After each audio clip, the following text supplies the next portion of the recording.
Right folks, I've come to Melton Mowbray today. I am at the Round Corner Brewing and I'm going to have a chat with this bloke. How are you? Yeah, good. I'm Colin. Yeah, and I take it this is your establishment then? That's right, I'm one of the co-founders. And how long have you been here, mate? Yeah, just over a year. We sold our first beer in December 2018. But the project's been about 3 years for us to get to this stage. So a lot of hard work, graft, tears, sweat, blood? Probably about 25 years of hard work. That's how long I've been brewing commercially. And our co-founder, Combi, we got to know each other about 16 years ago in Wellington, New Zealand. Okay, alright. So you're not English or? You just well, I'm from Ireland originally. Yeah, so I thought there were a bit of a tint there to you. Yeah, but a lot of years overseas, brewing in Australia, New Zealand and Southeast Asia. Okay. So this is it now, this is where you're going to stay, this is what you're going to make a good go of. Absolutely, that's our plan certainly. Yeah. Okay, so what beers do you do, mate? Do you do IPAs, do you buy beers in, or do you just make your own, or? We just make our own, so we have a 2,000 litre brewery, which is just here behind us. Bab's points over there, you can see it. Look, it's a lovely brewery. One of the things we were pretty keen on was to make really good lagers as well as good ales. Okay. And with that, there's a few things that we needed to do, but essentially put a brew house in where we had steam on the brew house, which is a little bit unusual actually for UK style brew houses. But what that enabled us to do was do what's called step rises in our mashing, which allows us to make, just gives us the technology to make really good lagers, which luckily about 1 month in, we entered our first 2 lagers, Frisbee and Gunmetal, into the International Brew Awards and came away with a gold and a silver. Right. Well, I actually came here in May. We had a leaving do for one of our blokes to work, and I came in and had some of your gunmetal black lager, and I absolutely loved it. And this is one of the reasons Bab says, oh, do you want to come back to the Roundhouse? And Round Corner. I keep calling it the Roundhouse, why do I call it the Roundhouse? And I says, yeah, too right, I'll come back and have a chat with you. So, all good stuff. So, do you want to take us through some of your lagers, mate? Or? Yeah, absolutely. So, excuse me. I think if we start with Frisbee. I won't have too much though, because it is only 12 o'clock in the day and I don't want to be flat on my back. June will be moaning. But even if you don't want to drink it, it's good. That's alright. Get the aroma. That smells absolutely gorgeous. Yeah, so look, first for us, silver medal winner, they're lovely awards, they're big global awards in which every category there's only 1 gold, 1 silver, 1 bronze. So coming away with a gold and a silver was, was something we were very happy with. English style lager, meaning really that we're using English hops, so we have quite a few fuggles in there. So we're keeping it country, trying trying as much as possible. What we do need to do is use German malt, and that's really because it gives us the ability to make a beer that's very, very dry, but not hollow. I know what you mean, Beautiful aroma, really good. Very nice sort of herbaceous, grassy hop character. And then, for us, it's like the perfect lawnmower beer. Yeah, so it is, isn't it? For summer, have a couple of these after cutting the grass. Yeah, it is. Do you know what? A lot of these drinks I'm trying at the moment, the IPAs and that, they're putting all these fruits and stuff in it, and it seems to be taking away the beer taste. But this just tastes simple beer. Although that's probably an insult to all the hard work you've put in, people just like simple things. Yeah, I mean that's probably a little bit of our philosophy, less is more. Yes, and we don't necessarily see a lot of what's happening in the world of craft these days as kind of fitting what we believe craft is. Yes. So it's, for us, craft is very much about the pursuit of excellence, and adding strawberry flavours and lactose, we don't believe necessarily meets that. So we've been making beer for 4,000 years. Malt, hops, yeast and water. You sound like my missus, because she cannot understand all these orange peels and lemon peels and stuff going into drink and taking the taste of beer away. Yeah. Well, fruit flavourings are cheaper than hops. Yes, and that's it, isn't it? It is lazy brewing in a way. Yeah. So sorry for all you beer drinkers out there that like that, but I'm just saying it as I see it. But that is absolutely brilliant. That is a really nice lager. So I think probably worth trying something a little bit different next, which is our Succumb to Smoke. And look, again, it's a lager. Myself and Combi have been to Bamberg in Germany a number of times, and we Yes. absolutely love, visiting the likes of Schlenkerla, which go back sort of more than 200 years ago. All beers would have had a smoky character to them Yes. because the malt was dried over wood Yes, fires. that's it. Yeah, I know that. Yeah. And so, hopefully, what we get here, if we give this a bit of a smell, is we've probably got some bacon. When you and spin that savoury. round, sorry for butchering it, does that liven it up, or Yeah, is that all just- we're doing is it's the same as with wine or anything. All we're trying to do is just drive off. So it's a bit like a port. When you have a port and you have it to Yeah. warm it up, you're doing exactly the Yeah. same there. And So we just people try are some doing of that over Christmas, all over these, Turkey. these glasses are nice for And the tasting. glass holds the smell as well, does it? Does the glass make the smell come? Because if you've got a pint glass and it's yay big, Yeah. you lose the smell. But this is. We would certainly always taste our beers this way. Yeah. And I mean, you look at these, we've got sort of third pint to line and stuff. It's lovely when we do tastings, we just do. That does smell smoky. Isn't it? Yeah, so I it's can't always believe that. savoury. But for a vegan beer, it's a really good way for vegans to get their bacon hit. Now, though this is wrong, and it sounds completely wrong. This is how BVM talks, right? It smells of bacon as kind of smoky. That is. It's like frazzles. It is. But That the thing about this style is they're really, really drinkable. A lot of people sort of in the new world brewing tend to think smoked beers need to be dark. But when you go over to Germany, certainly coming into springtime, it's a Helles lager style is what they make their smoked beers. Have you tried that, Babs? No. That is. It's That out is there. believable. Yeah, yeah. And the thing is, what's amazing is the first couple of aromas you go, wow, I'm not sure about that, and then the next thing you're on the fourth pint. That is. I'm going to shake your hand on that, mate. That is absolutely. Succumbs to smoke. On the smoke, yeah. I can't believe that. Yeah. Put that there. I honestly, yeah, I'm sick of that.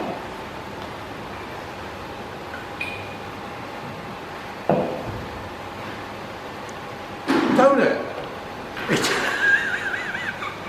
That is really good, isn't it? It is. And I'm not That is just really saying good. that because I'm standing there talking to you, but that tastes unbelievable.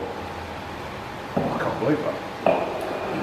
What's this one, mate? So this is our gunmetal black lager. Yes. And look, it's a bit of an interesting one, going back hundreds of years, probably since lagers were first made properly, sort of 200 to 300 years ago.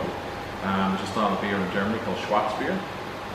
We were very mindful again about calling it black lager because we're using English hops in this. Yeah. But it's a style, it's not really known in the UK, black lager. And some people come in and go, but that's not a lager, because their expectations are sort of some of the factory, brewed lagers that we see here in the UK. Lager has nothing to do with the colour. No. Smoky one was a lager. That's This- stereotype, Yeah. isn't it? This is, This is just using darker malts, but the lovely thing is we use some malt from Bamberg that's been dehusked, so we don't get that burnt astringency, Right. but we still get some of those toasty roasted notes. But lager's all about using lager yeast for fermentation. So Right. it's a lager yeast, very cool fermentation. Low and slow is the way we like to do our lagers. So this one starts at 9 degrees, and it's about a 12-day ferment, followed by about a 4-week cold lagering period, maturation. So it is a true lager. And again, so we get some of those roast, toasted characters. Yeah, I get it, yeah. But when we take a sip, it's a lot drier and more accessible than say a porter or a stout. Yes, you can taste the dryness from it. It doesn't bring a. I don't know the words, and I don't want to insult, but you get a drier bitterness to it, but it's. Yeah, But it's well smashed. yeah, it is. Well, like I say, this is when I drank this when I came to the mate's leaving do, and I loved this, and I was a bit, I couldn't stop a bit Certainly longer. over the colder months, it's probably our biggest seller in the tap room. Yeah. And as the gold medal winner at the International Brewing Awards, which is kind of global, so we beat a lot of German style Schwarzbiers to get the gold in that. It's probably the beer that people travel most to our tap room for. It's one of That the is first years gorgeous, that people have heard. Still of. can't get over that bacon one. The smoke one, that is brilliant. That is good. Right, on to probably time to try one or two of our ales. Yeah. How's the timing going on there, Babs? Nearly 10 minutes. 10 minutes, we're all right. So I've only got the camera set up for 30 minutes because of the quality of it. So this one is Steeplechase. And Steeplechase is our pale ale. So brewed with an American ale yeast. It's the same sort of yeast that great breweries that we really revere, like Sierra Nevada, use for their Right, pale ale. And that's a yeast that works very well with hopping. And with hopping, we mean lots of hops on the hot side for us, which is kettle, whirlpool. So, you know, very late in the boil, and then also quite a lot of hops in dry hopping. Okay. We call it dry hopping because it's when the beer is dried out of fermentation. So basically all the sugar's converted to ethanol, and we'll add hops then in the fermenter. Okay. And that's just really to lift the aroma. So hopefully what we get on this one is just some nice sort of tropical fruit-like hop aromas. So you have actually used kind of that kind of, like I've just been saying, the citrus kind of stuff? Or, Yeah, so Steeplechase has a couple of English hops, a lot of American hops in it, and a hop variety called Racal from New Zealand, Okay. which is a very sort of tropical.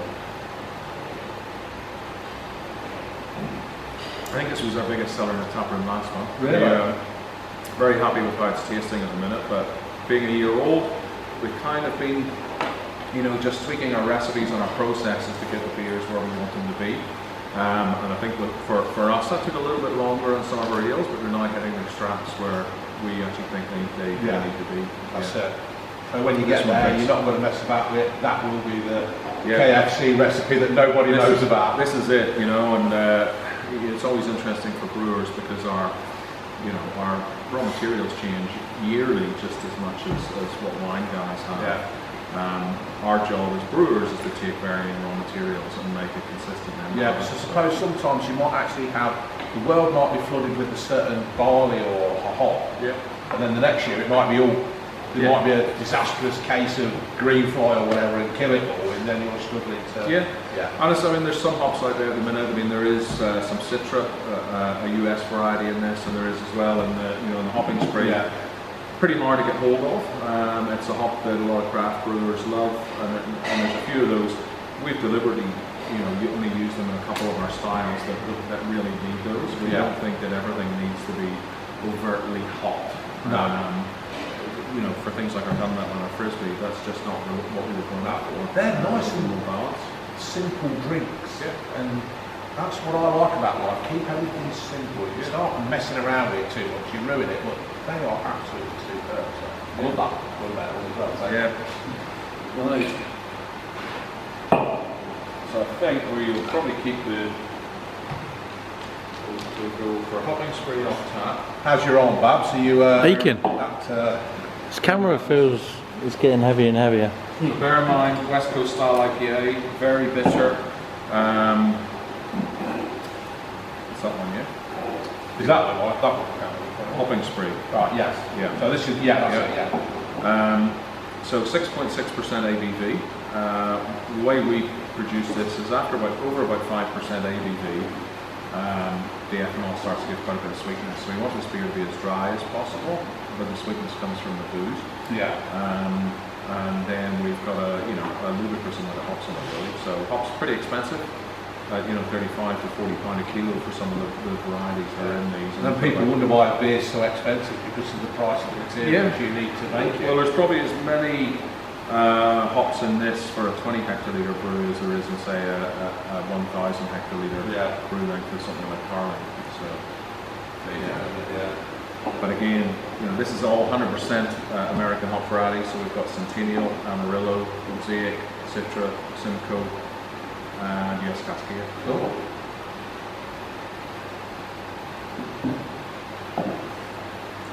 Well, I like that one. Yeah, it's a big beer. Yeah, that's not fruity kind. I quite like that. That's good. Yeah, because that had got like a lot of citrus to me in it, and but this one, that's nice. And we're about to run out of this, probably until February. It's just one of those things, that we going into our first year, we didn't contract hops for our first year. We went on the spot market. We've run out. We've got new hops on the water coming in the US at the minute, but by the time they come in early January, it'll take us a month to turn it up. Sound like the bloke at our place who orders stuff out. He's always running out of stuff. But there you go. Well, that's when you're reliant on certain raw materials, that's the reality. Yeah, that's what I was like saying. You just cannot guess with it. And then we've got a pretty special beer on at the minute, which was a beer we did for our first birthday. And this is a Imperial Black Lager. So an imperial version of our gunmetal. It's a little bit bigger, 7.3% ABV. And this has been aged in plantation rum barrels. So, what we're looking for is it's about 32 days in plantation rum barrels. And what we're really looking for was for the liquid to take on some of that rum character, some of the oak character from the wood, which should hopefully come across as some vanilla and some coconut that some people pick up. But then have those flavours really well integrated into the beer. It's like a good pint of stout, that. Yeah. So it drinks really well for 7.3%. There's like a stout in the kind of way. It's interesting because it's still a lager. It's got the volume of a meal. It's got the volume of a Guinness kind of thing, or a stout beer. So I like Guinness. I like stout, and that is like a meal. Yeah. If you like stout, you'll have to come back in March. Yes. And we do our Reverend Hooker, which will be our first time for doing a nitro sort of creamy stout. That is. Thanks, Rick. I like that one. That is a good one. Yeah. That you put love, care, and attention to that one. That is absolutely stunning. We're very happy with it. Yeah, I can see why you are happy. That is absolutely brilliant. I love that.